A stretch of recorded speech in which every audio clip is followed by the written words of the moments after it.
बारे में हम बात करते हैं। अमीबा में भोजन का पाचन कैसे होता है या फिर अमीबा में पोषण कैसे होता है, ये वाला क्वेश्चन तो हम आपको बहुत बार बताए हैं कि अमीबा में पोषण कैसे होता है, अमीबा में भोजन का पाचन कैसे होता है, ये क्वेश्चन बताया है ना। और इस क्वेश्चन में बाबू ये चित्र होता है, इस क्वेश्चन में ये चित्र आता है। और अमीबा का चित्र बनाना बहुत ही आसान है, हाथ को जैसे मन तैसे घुमाइए, ये चित्र बना लीजिए। हम आपको सिर्फ यहां पर चित्र बताएंगे, बना करके नहीं बताएंगे, क्योंकि हम आपको सिर्फ ये गेस करने के लिए आए हैं कि भाई कौन कौन सा चित्र आप देख लेंगे तो आपका काम हो जाएगा। तो इसलिए ये कर्तव्य आपका है कि आप लोग इस चित्र को देख लीजिए, इस चित्र को समझ लीजिए कि कौन कौन सा चित्र आने वाला है। तो ये पहला नंबर तो आप लोगों ने देख लिया कि अमीबा का, और शायद ये वाला तो सब लोग बना भी देंगे, हमें जैसा विश्वास है कि सब लोग ये वाला बना भी देंगे। उसके बाद दूसरा आता है मानव पाचन तंत्र का।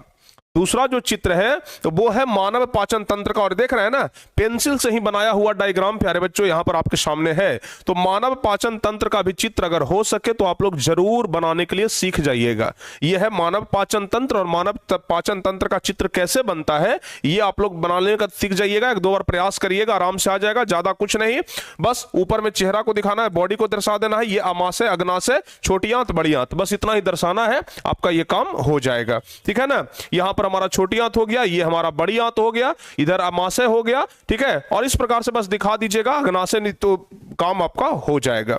उसके बाद एक आता है मानव उत्सर्जन तंत्र का। ठीक है ना, हाँ, मानव उत्सर्जन तंत्र का चित्र बनाने के लिए आता है, जिसमें आपको दोनों जो ब्रिक होता है, ठीक है ना, दोनों जो अपना ब्रिक होता है उस ब्रिक का चित्र बनाने के लिए आएगा। और दोनों ब्रिक के बाद से फिर यहां पर मूत्राशय और उसके अलावा दो मूत्र मार्ग बनाना है, बस यही हो जाएगा आपका उत्सर्जन तंत्र। समझ गए? तो एक उत्सर्जन तंत्र का भी चित्र आप लोग जरूर बना लीजिएगा। ब्रिक हो गया, ये मूत्राशय हो गया, उत्सर्जन तंत्र, इसको पूरा कहते हैं मानव उत्सर्जन तंत्र। ये वाला चित्र आप लोग जरूर बना लीजिएगा। उसके अलावा नेफ्रॉन का चित्र बनाने के लिए आता है। ठीक है ना, ये नेफ्रॉन का चित्र बनाने के लिए आपके परीक्षा में हो सकता है कि आ जाए। तो नेफ्रॉन का चित्र बनाने के लिए संपुट आकार का ऊपर प्याले नुमा संरचना होता है, इधर पेड़ के डाली जैसा बना दीजिएगा, आराम से आपसे ये बन जाएगा। ठीक है ना, एक एक बार बना करके ना प्रयास जरूर कर लीजिएगा। तो नेफ्रॉन का चित्र आप लोग इस तरीके से बना सकते हैं, नेफ्रॉन का चित्र आप लोग ऐसे बना लीजिएगा। ओके, हाँ, चलिए अब उसके बाद बात करते हैं ये यहां पर तंत्रिका तंत्र का। अब बात कर लेते हैं हम लोग तंत्रिका तंत्र का। तो तंत्रिका तंत्र का भी चित्र बनाना ना बहुत आसान है।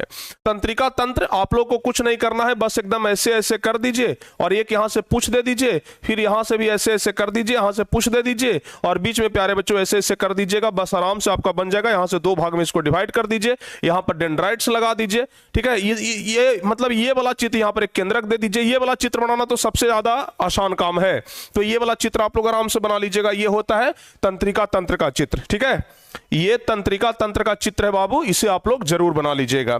उसके बाद हम बात कर लेते हैं मानव मस्तिष्क का।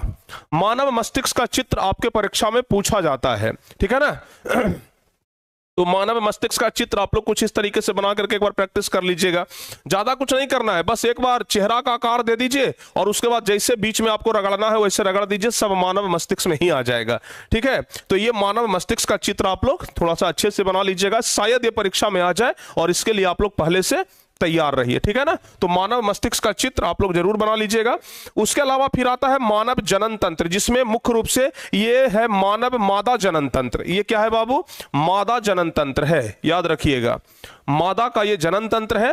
तो इसमें दो अंडाशय आपको दिखाना है, फैलोपियन नलिका दिखाना है, गर्भाशय दिखाना है। ठीक है ना, तो बस इतना ही तो करना है और तो कुछ करना नहीं है। ठीक है ना, हाँ, फैलोपियन नलिका दिखाना है, गर्भाशय हो गया। तो ये मनुष्य, ये मादा का जनन तंत्र है, तो मादा का जनन तंत्र आप लोग समझ जाइएगा। नीचे ग्रीवा भाग है, योनि हो गया, तो ये सब ये मादा जनन तंत्र का भाग है, इसको आप लोग समझ जाइएगा। उसके बाद प्यारे बच्चे ये है पुष्प का चित्र, फूल का चित्र। ठीक है ना, ये क्या है? फूल का। तो सबसे इंपॉर्टेंट में से ये आता है फूल का चित्र। ठीक है ना, इसको कर देते हैं हम मोस्ट वीवीआई, इसको हम कर देते हैं मोस्ट वीवीआई। तो ये प्यारे बच्चे फूल का जो चित्र है ना, ये सबसे महत्वपूर्ण है, इसको हमने मोस्ट वीवीआई किया है, इसको आप लोग जरूर याद रख लीजिएगा। और ये कैसे बनता है इसको एक दो बार बनाने का प्रैक्टिस भी करिएगा। हालांकि हम आपको क्लास में एक दो बार बताने का प्रयास भी किए थे कि फूल का चित्र कैसे बनता है। फूल का चित्र आप लोग एक बार देख लीजिएगा। उसके अलावा फिर है नर प्रजनन अंग। ठीक है ना, नर प्रजनन अंग का चित्र कैसे बनता है बाबू, इसको भी आप लोग एक बार जरूर देख लीजिएगा। ठीक है, नर प्रजनन अंग का चित्र कैसे बनता है, इसको भी आप लोग एक बार जरूर देख लीजिएगा। हो सकता है कि मैं भी पूछ दे, कुछ नहीं करना है, ऊपर में एक गोला बनाइएगा, नीचे में 2 गोला बनाइएगा, बस एक पंप लगा दीजिएगा और बीच में ये बना दीजिएगा, बस आपका काम हो जाएगा, ठीक है ना। तो इस तरीके से आप नर प्रजनन अंग का चित्र भी बना सकते हैं। और हाँ, एक बात और ध्यान रखिए, आप लोग सब लोग ना क्या करिएगा कि एक बार बनाने का प्रयास करिएगा, बनाने का प्रयास करिएगा, और अगर बन जाए तो उसको आप लोग ना टारगेट बोर्ड वाला व्हाट्सएप पर भेज भी दीजिएगा। बनाने का प्रयास करिएगा, अगर बन जाए तो भेज दीजिएगा, हम उसे देख लेंगे। चलिए आगे बढ़ते हैं। हाँ, आपके परीक्षा में ये प्रयोग करने वाला था ना कि ये सिद्ध करिए कि ये एक प्रयोग के द्वारा दर्शाइए कि प्रकाश संश्लेषण की प्रक्रिया में CO2 गैस की आवश्यकता होती है। तो वहां पर कुछ कुछ भी चित्र बनाना पड़ता है, तो वो देख लीजिएगा। CO2 गैस की आवश्यकता होती है तो ये वाला चित्र आप लोग बना दीजिएगा। अगर प्रकाश संश्लेषण प्रक्रिया के दौरान क्लोरोफिल की आवश्यकता होती है तो कुछ इस प्रकार से चित्र बना दीजिएगा कि एक बर्नर है, वहां पर पानी में अल्कोहल डाल करके उसको खौला रहे हैं और फिर बाहर निकाल करके उसको धूप में, इस प्रकार से आप बना दीजिएगा। ऑक्सीजन गैस मुक्त होता है, उसमें एक उल्टा कीप रखा जाता है, एक हाइड्रिला, एक जलीय पौधा रखा जाता है। तो इस प्रकार से आपको प्रकाश संश्लेषण वाला जितना भी प्रयोग है सब बना लीजिएगा। प्रकाश संश्लेषण वाला जितना भी प्रयोग है उसमें चित्र बनाना पड़ेगा आपको, और वो प्यारे बच्चे आप कंप्लीट कर लीजिएगा। ऑक्सीजन तथा कार्बन डाइऑक्साइड के परिवहन तथा विनिमय का व्यवस्थापक निरूपण। ऑक्सीजन और कार्बन डाइऑक्साइड फुफ्फुस शिरा, फुफ्फुस धमनी, महाधमनी, ये सब का चित्र बनाने के लिए आता है। तो इस टाइप से ये वाला तो एकदम सिंपल है, आप लोग चाहें तो आराम से बना सकते हैं। तो कुल मिलाकर के चित्र की संख्या है बाबू 16, कुल मिलाकर के चित्रों की संख्या है 16। तो बायोलॉजी में अगर ये 16 चित्र आप याद रखते हैं, अगर बायोलॉजी में अगर ये 16 चित्र आप याद रखते हैं तो समझ लीजिए कि आपका बायोलॉजी में काम हो जाएगा, ठीक है ना। तो बस 16 चित्र याद रखिएगा, जिसमें सबसे महत्वपूर्ण अगर बात करें तो फूल वाला है। फूल वाला सबसे महत्वपूर्ण है, फूल के बारे में पूछा जाता है। मानव उत्सर्जन तंत्र है जो सबसे महत्वपूर्ण है, उत्सर्जन तंत्र याद रखिएगा। तो इन सब चीजों को ना, और उसके अलावा प्रकाश संश्लेषण वाला जो भी हम आपको बताए, ये सब इंपॉर्टेंट है, इसको याद रखिएगा। तो कुछ कुछ चीजें इंपॉर्टेंट है जिसको जरूरी तौर पर आप लोग जरूर याद कर लीजिएगा, ठीक है। हाँ, तो आप लोगों का भाई भारी डिमांड था कि गुरुजी बता दीजिए, तो लो भाई फाइनली प्यारे बच्चे आज हम आपको बता भी दिए। तो इसी तरीके का कोई भी अगर टॉपिक हो तो इस वीडियो के नीचे आप लोग कमेंट कर दीजिएगा, वो हम आपके पास तुरंत दे देंगे। और जो कुछ भी प्यारे बच्चों बनाने का प्रयास करिएगा, जैसा भी बने, जो भी बने आप लोग हम पर भेज दीजिएगा, हम उसे देख भी लेंगे, ठीक है ना। तो उम्मीद करते हैं कि आपको एक छोटा सा हेल्प मिल गया होगा यहाँ से कि बायोलॉजी में कौन कौन सा चित्र पूछता है।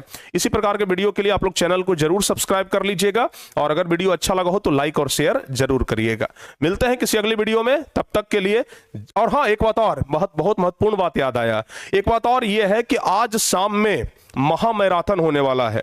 आज शाम के महामैराथन में जुड़ना मत भूलिएगा। तो आज शाम में जो महामैराथन होने वाला है, उस महामैराथन में आप लोग जरूर जुड़िएगा और ज्यादा की ज्यादा की संख्या में जुड़िएगा। मिलते हैं प्यारे बच्चे किसी और वीडियो में, तब तक के लिए जय हिंद, धन्यवाद।